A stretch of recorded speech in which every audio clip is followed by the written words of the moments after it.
আসসালামু আলাইকুম। আমরা কাঁচা পেঁপে তরকারি হিসাবে খাওয়ার পাশাপাশি পাকা পেঁপেটা ফল হিসাবে খাই।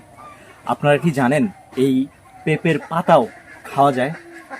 পাতায় রয়েছে পাপাইন, যা আমাদের হজম শক্তি উন্নত করে, গ্যাস্ট্রিকের সমস্যা দূর করে, তারপরে পেট ফুলে যাওয়া আরও বিভিন্ন রকম সমস্যা দূর করে।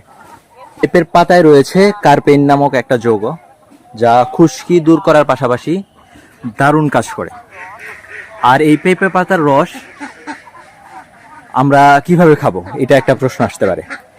জুস বানায় খাওয়া যেতে পারে। খাইতে হয়তো তেমন ভালো লাগবে না, তবে পরিমাণে খুবই অল্প।